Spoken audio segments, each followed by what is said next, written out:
are listening to Frog Talk, presented by Black Ribbon. Welcome to another episode of Frog Talk. I am your host, Nader and the culture branding guy. Today we are live and exploring how recruitment, often seen as a transactional HR function, is actually one of the most powerful levers for shaping organizational culture, and how AI is transforming the way companies find talent that truly fits. I'm joined by Rachel Biggs, founder and CEO of Good Works Talent, a pioneering agency specializing in AI-powered recruitment solutions, particularly for the accounting profession.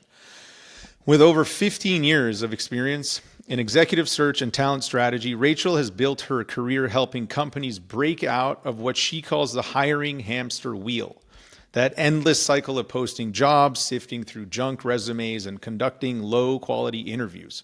Most recently, as Director of Talent Acquisition for Pinion, a top 70 public accounting firm, she built thriving teams, established new processes, and invested in technology to transform recruitment from reactive to strategic. Today, through Good Works Talent, she's helping business leaders, HR professionals, and in-house recruiting find talent that doesn't just check boxes, but actually aligns with company culture and drives performance. Welcome, Rachel. How are you? I'm good, Nader. Thank you so much. Glad to be here. Same here. It's so good to have you here. After we met a couple months ago at Sellwell, it was exciting to get to know you better and see all the cool stuff that you're doing. So let's start with the hiring hamster wheel. What's broken about traditional recruitment, and how does that dysfunction actually damage company culture? Oh man, how much time do we have today? Hamster wheel is an interesting illustration. I think it's just the expression of the idea that recruitment can feel sometimes repetitious, like a commodity. People take for granted that hiring is checking a box and getting a body in a seat, but it's so much more than that. You know firsthand, because your business is built on culture and finding not just the individuals who have the skills and experience, but those who are going to add to and enhance the culture of an organization. So when we think about what's broken, I mean, goodness, the problem I'm seeking to solve, Nader, is really coming in and saying what we're seeing right now in this slow to hire, slow to fire environment that employers are in is a transition from, let's just get the individuals on the bus that, make sure they're in the right seats, to suddenly, okay, it's not just about speed, but we're going to take a look at quality of hire. And if we're hiring not just for today, but we're actually hiring for the anniversary date, what does good look like a year from now when the hiring managers are high-fiving each other on what a great hire they've made with this individual? And then how can we sort of reverse engineer it backwards from that performance and say, okay, this is what it's going to take to find the individual that's going to thrive, that's going to contribute, they'll have the impact, and they're going to be motivated to stay and do good work. So it's really strategic. How are you, how's that helping with efficiency? Because one big problem that, I myself have experienced in looking for work, or even through many, many, many stories that I've heard, is just the hiring cycle itself. It just, some companies literally take months to hire a single role. And by the time even, there's a big neglect for really good talent, for example, because they're not spending the time or the mindfulness on really nurturing those leads or hiring fast enough. The hire slow, fire fast concept is I believe in that concept, but good talent will also bail if you don't keep them interested long enough. Yeah, so on the hiring side, before you even think about retention, because that's not as much my specialty as making sure the right people enter the front.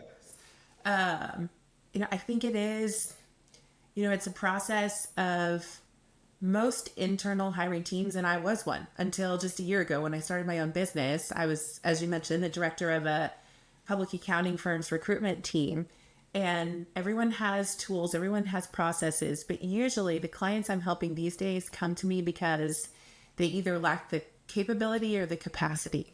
And for years, recruitment has been an inbound exercise. We sit here and we wait for great people to come to us because we've spent a ton of money on our website trying to create an employer brand that attracts individuals, or we spent a ton of money on LinkedIn Recruiter or Indeed job postings because we're convinced that if we just get the right posting and the right language out there, the right people will come. But I think what I've learned in this first year of business is to flip the script and instead to pursue an outbound approach that engages candidates who aren't otherwise looking and goes after them with a compelling story and says, here's what my client's doing, here's what they're up to, here's the goals they have, and why they need someone that has the skill set that you appear to have. Are you open to a conversation? Could this meet what your career goals and aspirations are? And then it feels less transactional, it feels more authentic. The pipeline becomes higher quality, and then it's just a matter of nurturing that over time. Yeah. When you said employer brand, it made me think of the miss in employer branding, and I always say it's actually in the name itself. You know, why is it customer branding but not employee branding? It's employer branding. Like, Or even when we talk about, people say EVP, is that the employee yeah, value proposition? Is it the value proposition for the employee, or is it the employer's value right. proposition? Yeah, no, that's a good question. Yeah. Yeah, I always find that interesting. I'm like, even if it's, because my big thesis is that customers are treated like dollar signs and employees are treated like dollars spent, and like ironically no one is treated like a human. And then when it comes to employer branding, it's actually in the name itself. You're not even identifying the employee. You're identifying the organization, which Yeah, is so really true. interesting. So I'm curious, let's backtrack for a second. What got you into this in the first place? What was, what was the catalyst that got you into this particular line? No one goes to school or sets out to become a recruiter. That's for sure. So years ago, I graduated with a business degree, had a marketing concentration, went and lived and worked overseas for a period of time, working for a nonprofit, came back to the States, continued to work for that nonprofit, and learned what recruitment was because I was hiring people to go out and essentially do what I did abroad, and fell in love with the idea. Oh my goodness. I mean, there's like a career to be had in matching people to opportunities, and learned quickly as I transitioned from the nonprofit world to the for-profit world. Oh, this is like enterprise level organizations are doing this with strategy, with intentionality, with amazing tools and resources at their disposal to really find great folks and attract them to the organization. So made my way eventually to public accounting, and boy, I made it through my accounting classes, but only through some extra credit and lots of hard work. I hire really smart people. I can never do what they do.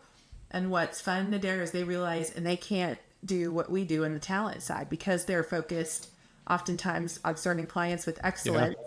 They don't have the margin. They don't have the tools, the time, or really the desire to go out and tell the story of the great work that they're doing because they're so busy doing the great work. So that's when I realized, wow, this environment is amazing. I love those who are speaking the language of business in the world of accounting and finance. That's what they do all day, every day. And I realized after spending about 12 years in a wonderful firm, great team, I had built systems, tools, workflows, and processes I was proud of, not to mention really strong relationships where we had super high, client and candidate satisfaction. But we'd come to the point where they were predicting a downturn in staffing demand. And they were right, as we can see from the headlines these days. It's a different season we find ourselves in. So I took the opportunity to pause and go, what can this look like? I've been an entrepreneur for years, but never fully flexed the muscles of entrepreneurship. I know how to find great talent. I know how to tell the story of opportunities. What would this look like to do this for clients myself? So I set out, started Good Works Talent, went from hiring, I think in my final year, we had 335 with a team of 7, and I became a team of 1. Wow. So it was a change, but I just, I realized honestly, a lot of motivation was as a parent telling my kids for years, try new things, be brave, take risks. If you fail, you're not a failure. And I really kind of took a departure from what was comfortable and known and the work that I was proud of, but that the season had come to an end. And I sought to demonstrate for them, come what may, success or lack thereof, they're going to see me go for what I believed in and the dreams that I believed I was created for. And it's been a year and we're still here. Beautiful.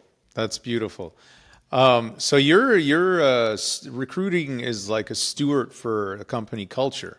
You're stewarding the company culture. Would that be an accurate statement? It is. And some people go, well, how do you do that as an outsider? If you're an outsourced recruitment solution, some people say fractional recruiter or outsourced recruitment.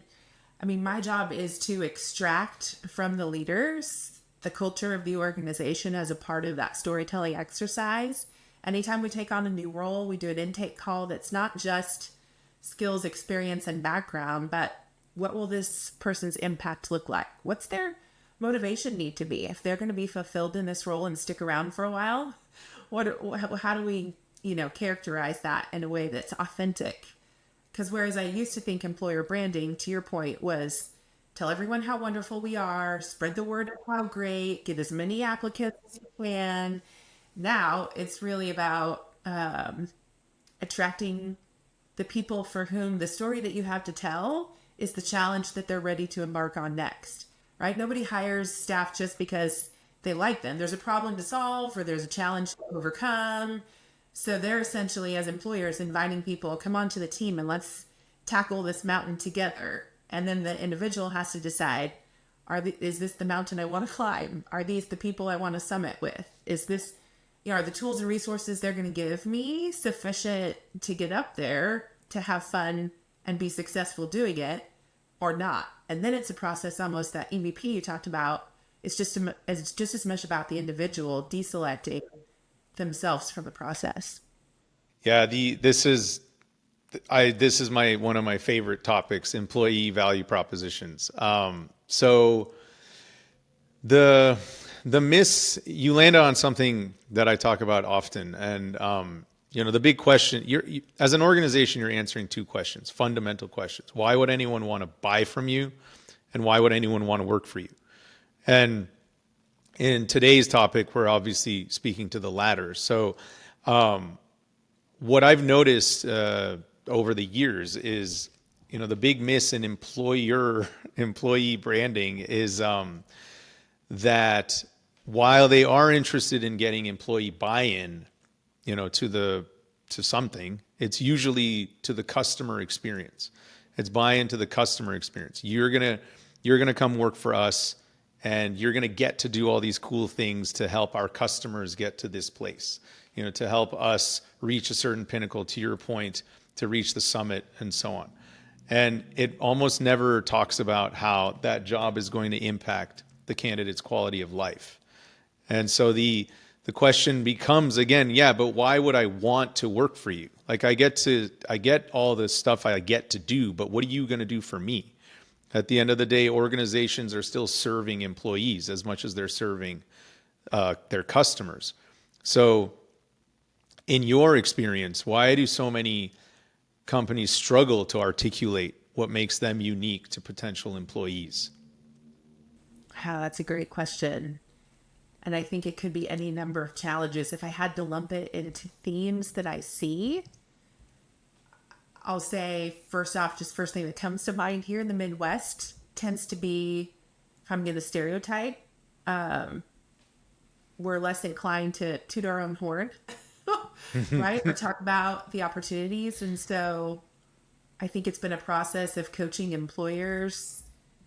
No, let's focus on not just that you're paying competitively or that they're going to do this great work for your clients, but the fact that you are essentially committing to a really in-depth training, development, onboarding, and performance coaching process. And if that's something that you offer, let's make sure to talk about that, because you're right. Yeah. That's the thing that makes a person stick.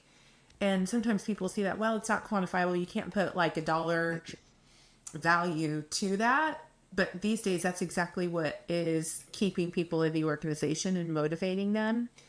And I could go on a whole other tangent about when employers are willing to take a slightly more green candidate who may not perfectly check all the boxes, but they invest that training, development, growth in that individual, then the stickiness of that employer and that employee together because they believed in them, took a risk, and poured those resources into them is limitless. And then it sort of is countercultural to and I'm going to move every 18 to 24 months in order to hit my next development goal. Some people think they have to leave the organization to grow. And I love those stories of people who have been somewhere 10 years, but they've had 8 different jobs within the organization. Yeah.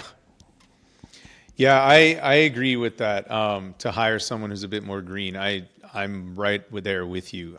There's a lot of reasons there, and I think the top one is motivation. It's feeling somehow seen. You're like, when someone feels that someone else has this kind of confidence in them and is putting trust in them and investing in them to improve, they see the potential in them they might not even see in themselves. That goes a long way, especially when it's nurtured right. And you can instill and inspire some of the greatest loyalty in those kinds of interactions. Certainly in my own experience, that's proven to be true. But to your earlier point, I think the other big miss is when you ask someone, why would anyone want to work for you? They typically respond with, why should anyone work for you? They say, I know why people should work for me. And I always bring that back to the individual, like most of my analogies. And I say, well, I could sit here and tell you all the reasons why I think you should be my friend and tell you why I think I'm so cool, but I don't know why you would want to be until I actually put myself in your shoes. That's so good. Yeah, that's true. Yeah, it requires that lens of empathy to truly understand that, which ultimately feeds into what you're doing, because you're trying to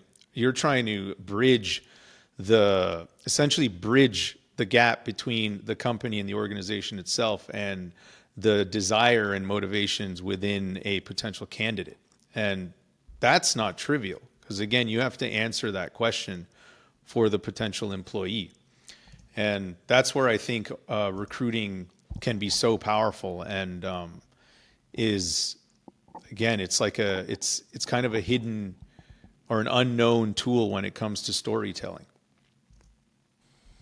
And it's also the front door. What you're describing of that storytelling, I feel like the analogies that's been used for me before too are, with recruitment, whoever's involved in that hiring process, whether it's the owner of a small business, the hiring leader in a large enterprise organization, or anything in between, they're essentially opening or closing the door to the individuals who will shape what that organization becomes. So it's the way they tell their story, but it's also the experience they create. And if we think of, there's people all the time who come to our front door. Do we invite them in? Well, they have to be invited. They have to want to. And then what is that? You talk about like even psychological safety, the environment, the communication process. Many organizations' processes are broken because they rely too much on automation and systems, and not the human element that I know you're a proponent of. And I would contend it's both and. I happen to use for my clients a lot of automation to source and find great candidates outside of traditional keyword searches. We can really get a defined niche skill sets and talents and create market maps for our clients that we know everyone in the US who can do this job. But then where we hone in on and where we spend the time is that human interaction of, like you said, it's personalized voice notes, videos, phone calls, emails that say, hey, I see you're up to this, and here's what my client's offering. Are you considering a change, or what would it take for you to pursue an opportunity or consider something new that might be superior to what you're doing today? And then I have to pause and listen to the individual. I'm not selling them anything, but they're going to share back, well, here's maybe an itch that's not being scratched, or here's a priority that I feel like you just haven't seen realized in my career so far. And then it's up to the employer to say, do I have something to offer them that aligns?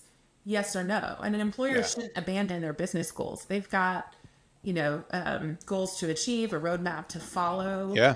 But then I can step in as a trusted resource to kind of not necessarily broker the negotiation, but to make sure have the right questions been asked.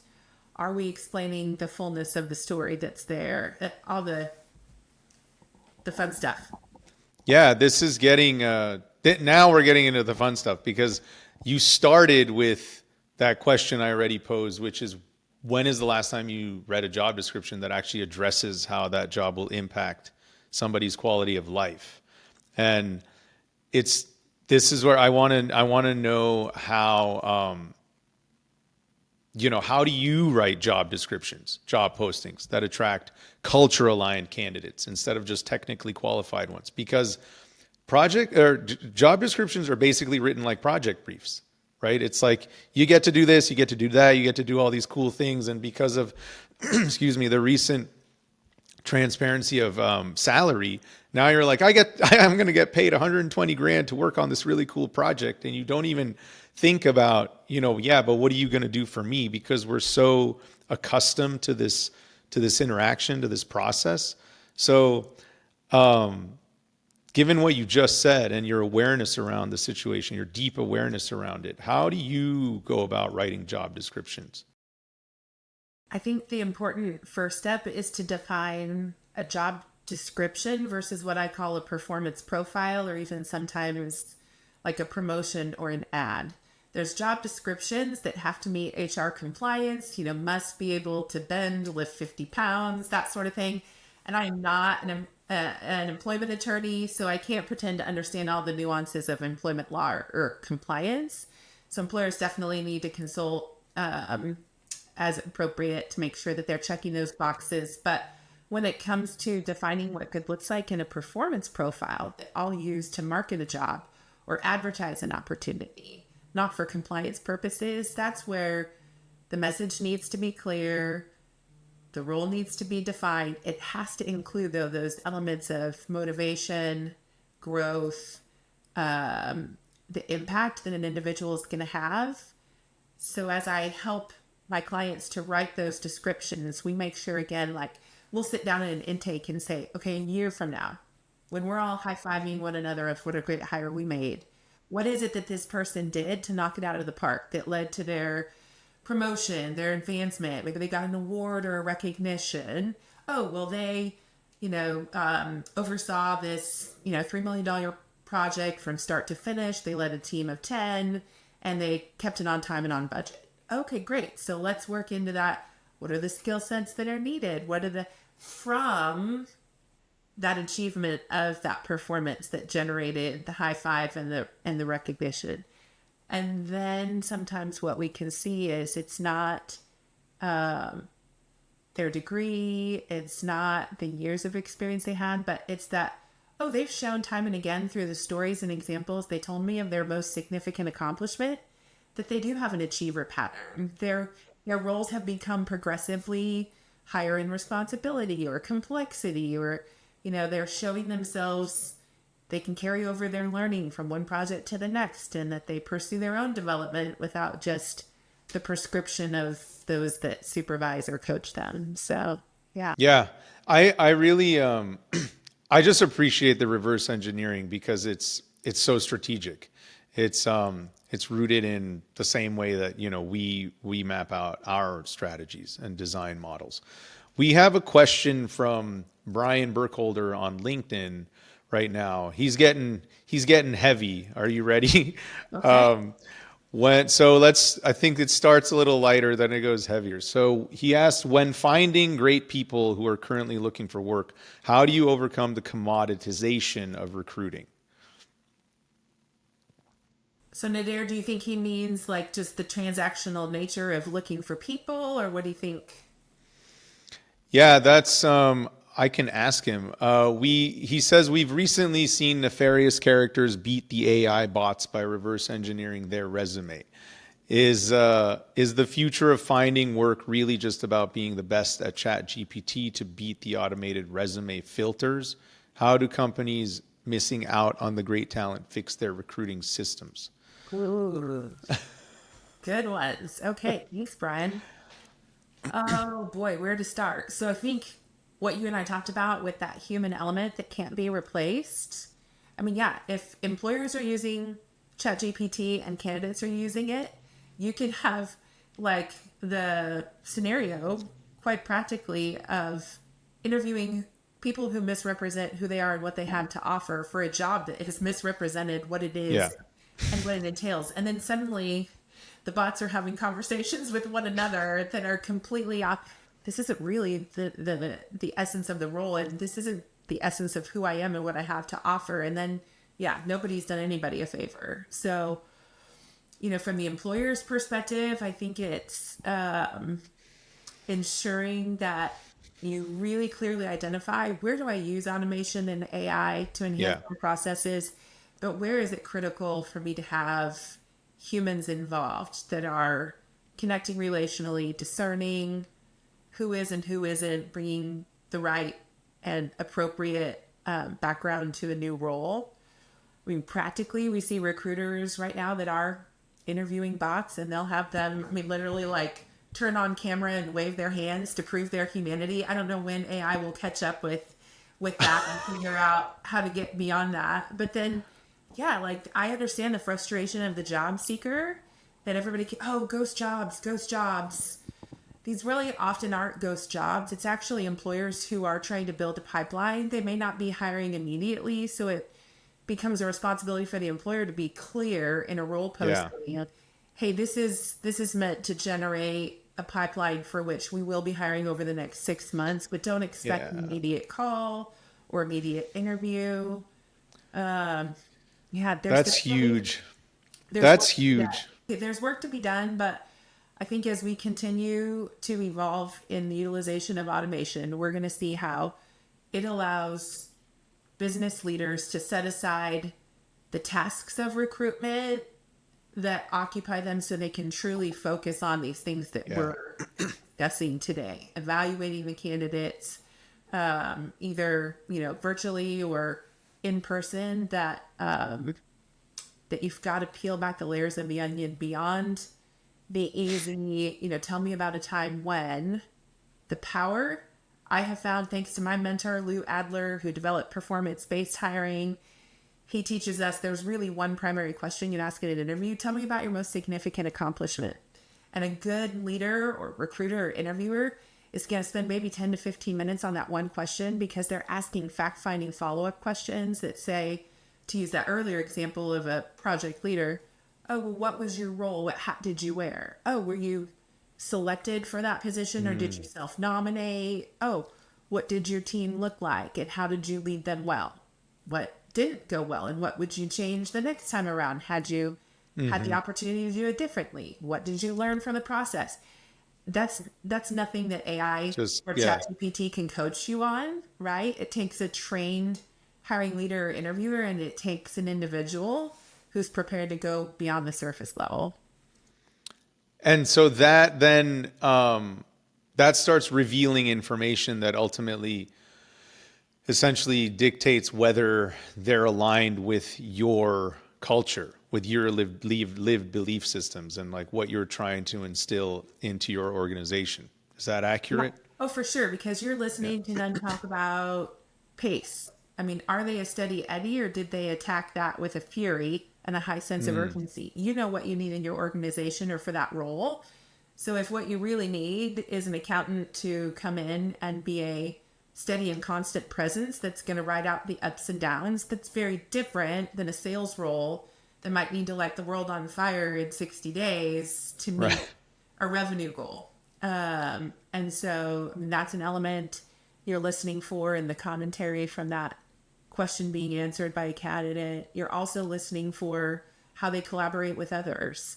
If the methods of how they deploy the work to be done or how they track progress in a project is completely digital and asynchronous, but you're an organization that prizes in office and face-to-face, you might have a disconnect there. Sure. I want to go back a second. You said something that I really appreciate. The just staying transparent with, as an organization, with your goals, like your own objectives when it comes to hiring. Telling being clear about, we're filling a pipeline here and it's going to take some time. I think that also mitigates the expectations of, I need a job now versus, I have some time to wait. It's essentially letting people know what's going on. I think you and I talked about this, but the culture brand program was born from my own experience of looking for work back in 2021. I applied to 460 jobs in 6 months and got one interview. It's not even a question of like, did I blow the interviews? I got one interview for which I won, and then the job was eliminated anyway. And so I got 399 ghosts and 60 rejections from robots.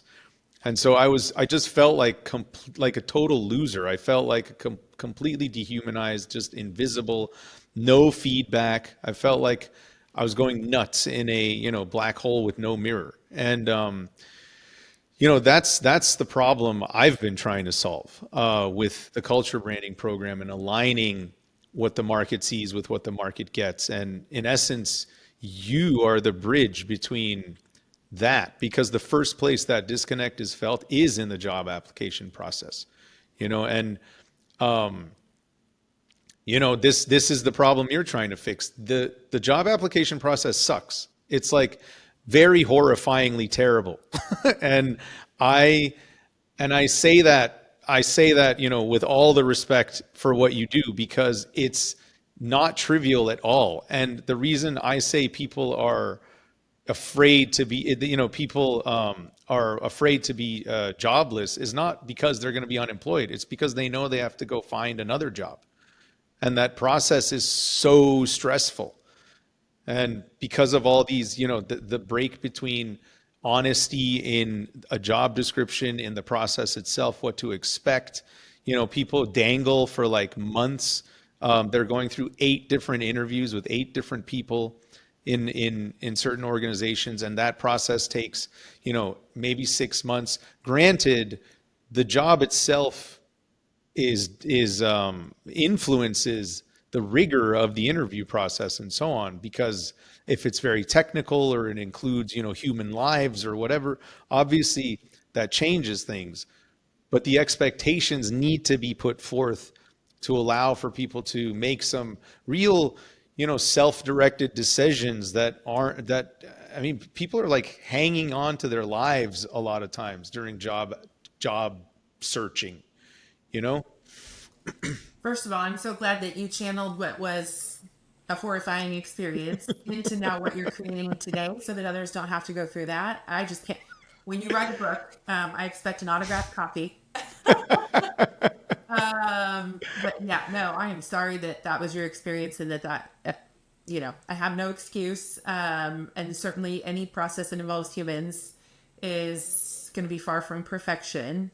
But I think you're right. As we rethink through, what could this look like if a better scenario? I mean, I have hope that automation, AI, and technology will allow the lift and the burden that some of these internal recruiters who are juggling 40, 50 roles at a time. Like, let's just think about that for a second. If they have 40 hours in a week and they have 40 open roles, they can interview one person for 1 hour and not do anything the rest of the week, right? And so that's where my burden for those, because I was an internal recruiter. I know that they genuinely seek to create a good experience for candidates, that they do want to bring in the right people. They do want to communicate clearly and in a timely manner to job seekers who are in a tough spot. That's why sometimes it takes an outsourced resource to assist you on your behalf. I mean, let's face it. I know how to work out. I understand what to eat well. But having someone who tells me what to do at Orange Theory when I show up for an hour and they're like, get on the treadmill, gives me some purpose and direction, that I'm maximizing my time while I'm there for that hour, and I can be great at what I do the rest of the day. I think it's that. The one other thing you said in there that I wanted to touch on, similar but different from your experiences, I think right now, somebody yesterday told me it's the silver tsunami, right? It's the baby boomers who in many cases, talking about a humbling experience. These are like executives or former executives of organizations who have been on the hiring side for years that are suddenly finding themselves either retiring early, stepping into a new season of work or the lack thereof. And if they still have so much to give in terms of wisdom and coaching and mentorship, not to mention 40 years of experience doing excellent things at wherever they were, I feel a burden, and I'm still trying to figure out, so you and I'll have to keep talking about this, like, how do we equip organizations for the next 10 years to tap into that talent? Because it is humbling for them to, are they going to stick their resume on a pile with 100 other ones? Yeah. No. I'm feeling that with my own family members and friends. I get approached by executives these days. My business model is that it's driven by employers who have searches for me to do, but I feel compelled to walk alongside of some of those executives in transition. Yeah. And folks who are saying, I'm not ready to hang it up quite yet. I still have fire in my belly or fuel in my tank, but I don't want to stack my resume out there with 100 others and see what happens. No, and the point is, unfortunately, ageism is very, very real. And it doesn't, like, I speak to older professionals often, and some of them have just literally been pushed out. They're like, they got replaced by younger, cheaper, more energetic. These are their words: younger, cheaper, more energetic, talent. And they don't have room for me because I'm experienced and therefore expensive. And so they'd rather like train someone, and pay less money than to hold on to the expertise that comes with a lifetime of experience. And so in my world, we actually it's our world. We're thinking about, speaking of automation, speaking of AI and the inevitable, I mean, it's not even inevitable. It's happening. It's injected into the workplace. It's there. It's here. And it is already replacing a lot of roles and shifting and displacing things. So the question is, what else can we do? Humans have this innate wonder. We have this wonderful ability for creativity. We are rooted with creativity and wonder and curiosity. And the robot that is displacing us was created by us. It's not like it created itself. And so how do we make room for that wonder and that curiosity? In the culture brand model that I've created, it's pushing towards creating new roles altogether. Right? Like, why can't we continue progressing and optimizing even in what's expected from this company, both internally and externally? So internally in what we're putting into it. What is the input? If we want to do cooler and more interesting and more creative things, that requires cooler and newer and more interesting things. So there's room for older, more experienced, more senior professionals who are just like, they're just brains, they just come with all the information, all the knowledge, all the feelings and experiences they've had throughout their lifetimes. And the value of that knowledge is irreplaceable, actually.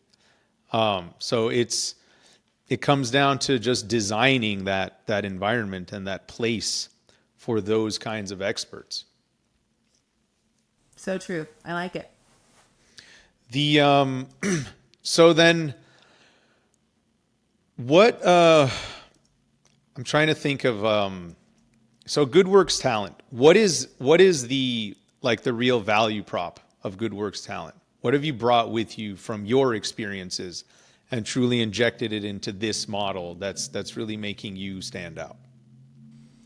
It's a question I wouldn't have been able to answer when I started a year ago, because it's been a process of discovery. I sought to create a better mousetrap, and I thought I was going to go out and become the headhunter, agency recruiter that I wanted when I was in leadership within talent acquisition. But what I found was there was something I didn't know to ask for, that I didn't even know existed, and that was that, and I mentioned it a few minutes ago, that outbound approach. The idea that I'm not sitting and waiting for good talent to come to me, that we're actively pursuing that with intentional messaging, communication, dialogue, and engagement. So I think that's where Good Work sets ourselves apart, is we are able to come alongside of employer any size, from small owner-led organizations all the way up to enterprise. And at the end of the day, if those leaders are looking for solutions that don't involve a percentage fee based on first year salary to fill a retained search, we can come alongside with monthly engagement and actually build a pipeline of talent where we might be warming up and engaging 150 leads a month for your organization. Wow. Okay. You own those leads. You can choose to do with them what you wish. You can do your own engagement so that you're not having to pay us to do that for you, or you can have us do that for you, and we'll do customized outreach to these pipelines of individuals on your behalf, such that they're ready for your screening and evaluation. Or we can even do up to what feels and looks like a traditional retained search, and that is the screening, the evaluation, and sort of the delivery of, if you will, 3 finalists on a platter for your consideration. So it's just really nice that you can turn that up, turn that down, turn it off, turn it on. We're an extension of your culture and your organization. That's where I love that the partnership, ideally that's at least a year-long project, because we'll get to know you. We'll hear firsthand from your people the things that they're valuing in the candidates that we present. And then we can turn around and better tell that story to candidates with confidence that it's representing your values, your mission, your organization more accurately. So yeah, it's a more efficient, more effective, and honestly more cost-effective approach for people who are hiring at scale. If they're only hiring, once a year, probably doesn't make sense. We can still do retained searches for those clients, but where we really see things changing is that honestly, traditional headhunting is probably going to be not a thing, a few years from now because of what we're talking about today. Yeah, absolutely. So I want to, as we near our hour here, I want to get real practical about AI. So at GoodWorks, in your own experience, just advice, walk us through how AI is really transforming recruitment without losing the human connection that's essential for cultural fit, for culture fit. How are you using it to just create efficiencies where needed, but again, very deliberately holding on to the humanity? Never using it to make selection decisions. The benefit right now that I'm seeing for me and for my clients is we can more quickly and more accurately gather the evidence needed to make a hiring decision. And that's where we can come alongside. I'm not making the hiring decisions for my clients, but if I can gather their evidence faster so they are equipped to make a decision from amongst their options, then it's a win for them and it's a win for us. Where we see this really practically is, say, for example, custom GPTs. I mentioned my recruiting mentor, Lou Adler. He started recruiting the year I was born. I won't tell you how old I am, but you can take a guess. And so what he did was, a couple years ago, built now this custom GPT. Any business leader can layer it over a paid version of ChatGPT, and it will guide them step by step through the nuances of what I've described today. The building a performance profile through a series of questions. I mean, I can literally take a transcript from that intake call that I do with hiring leaders. I can match that up with the generic job description that the client may have provided. And then I'll add a view with access to their website that talks about some of those cultural components that you mentioned. We'll put those together for the creation of what tells the story better, more accurately, and in a more compelling fashion as a first draft. And then, of course, it's just a draft, right? So that custom GPT creates the draft. We'll go through, we'll calibrate that with the hiring manager and make sure, hey, is this in alignment with what you've identified that good looks like? And then we might change it, tweak or change a few things. Once we agree and stack hands on, yeah, this is the definition of great performance. Then from there, the custom GPT also can create scorecards for the hiring leaders, interview guides and templates that go beyond the static 10 questions they always ask, because by golly, they've recruited for 15 years and they know how to interview because they go on gut instinct. It's like, no, no, no, no, no. Check your gut instinct for 30 minutes. Don't use your bias to make decisions that you like this person because you went to the same school or they're from your hometown.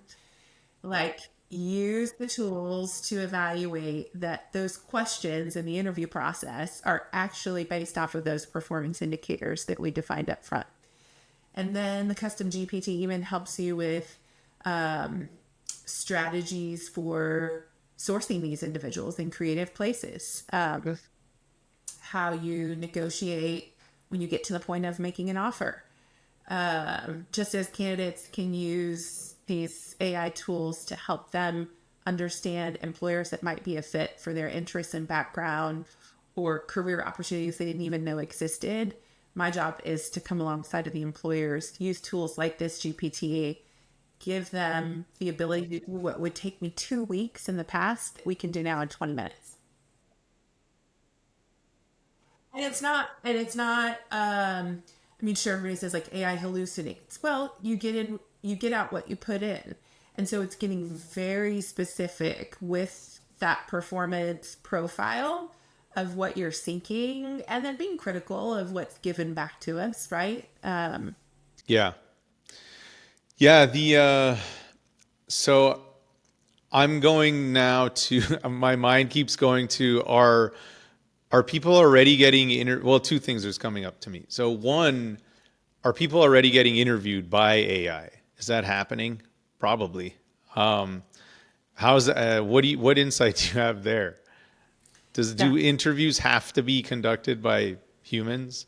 So my answer is not easy. My answer is it depends. And now you're getting into kind of this is just Rachel's opinion and this isn't gospel truth, right? The idea that roles at scale, you could actually give candidates a better experience at times for high volume, maybe hourly positions. If you get them immediately when they're looking at your job post into the funnel by having them take a pre-recorded interview with prompts to 5 questions that they asynchronously record their responses, and it gets to a recruiter who can more quickly actually hear what they have to say and gauge their feedback versus maybe their resume getting lost in a pile of others, right? So I'm all for, with some positions, increasing access for every individual. Yeah. Using those automated processes if the role and the environment benefits from it. But in my world, so many times I'm working with executives for higher level accounting and finance positions. To delegate that to the bots is foolish and won't lead to quality hires. Yeah, you actually answered my other question too, because I was thinking about just the ladder, how, when and where are these methods and models you're describing applied, at the, like, if it's a big company and it's a brick and mortar and it's a big office with, 500 to 1,000, maybe more people in there, the model should, in theory, apply to everybody. Right, from the C-level to the door guy. In my world, if we're talking about complete culture fit and ensuring that every decision we make at every touch point, at every interaction, no matter what, is through the lens, is honoring your fundamental non-negotiable values, which is your lived belief system, aka your culture, and therefore eliciting with the intention of eliciting a very specific response, which is your brand, because that's how people feel when they interact with you, then it should apply to every single interaction across the board in your ecosystem. So if you're the door guy, if you're the receptionist, if you're a custodian, if you're, middle manager, if you're a junior, if you're a student, if you're C-level, it doesn't matter. If you're across the globe, in some remote role, you should still be going through a process that honors your culture brand statement, your culture brand, your purpose, what it means to be part of this organization. I'm curious, where have you seen it done well? Are there any stories or examples without giving the organization's name or anything confidential? I'd love to hear, like, have you seen folks do this in the recruitment processes efficiently, but yet effectively to maintain that piece that you're kind of... Yeah, I have, but it's not consistent. That's the problem. Even within the same companies, I've seen it done well at smaller, more, let's call it like 120 some odd people to between 70 and 120 people. On the other hand, we can name a few. I mean, globally speaking, corporations such as that are well-known, brands for their culture specifically. I don't know if they're culture brands, but they, in my definition, but they're well known for their culture, like Patagonia or Netflix. Netflix is famous for its culture and its entire, I'm going to just say, employee branding model. And it's all public knowledge. You can read about their whole process. It's kind of amazing. Apparently, according to studies, every single employee in the entire ecosystem is responsible for $3 million revenue a year. Every single employee is like tied to that much revenue. And so, I've seen it done well where in recently, I actually spoke to a few people here in Houston in one of the networking circuits that I hang out with.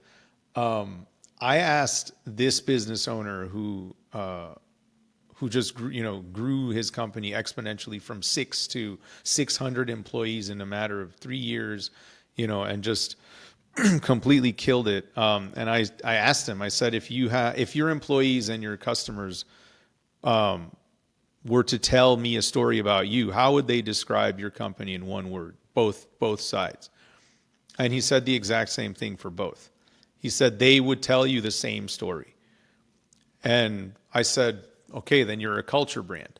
Because that's what it is. You're creating the same experience for everyone up and down the ladder and laterally inside and outside of your organization. That means, and then they were big on hiring green recruits because they would just train them. They would, reskill them, upskill them, and just put them in departments they didn't even think they knew how to handle. And they just absolutely did a phenomenal job. And the numbers don't lie. It's all in the numbers. And they had a very high loyalty, very high retention. So it gets done. It's just very few and far between. That's why I say it's inconsistent. And the goal of the Culture Brand program anyway is consistency, is just do it always. Do what you're doing all the time, so that it's reliable. Yep. Oh, that's interesting. And I think we'll continue to see stories and examples. In my world, it's, often the resources of the big four impact how accounting firms hire. And definitely at the entry level, there's been some big four firms who I love watching the way they're using automation, is opening the doors and creating greater access, especially for people who never thought they could pursue the path of CPA. Yeah. But because they're aligning with university career centers and creating some of these tools that almost provide real-time coaching and feedback for the young professional in the launch of their career journey, it's fun that's, I think that's one of the positive things that our industry is figuring out it's worthwhile, and that's opening up access that previously wasn't there. Yeah, absolutely. Man, I just want to keep talking to you. We're almost up here. I'm going to ask one more question from our viewers. It's from Matt. He says, I probably missed this in the first half of the convo, but in my honest opinion, there is a huge difference between internal recruiters filling mass roles versus hiring a recruitment partner to find top passive talent. For the paid search passive talent, I'm okay if the partner uses AI to understand baseline qualifications of a role, but I'd be disappointed and likely would be obvious, if AI is being used to understand proper fit and all the soft skills necessary for culture fit and competencies. That's what you touched on earlier.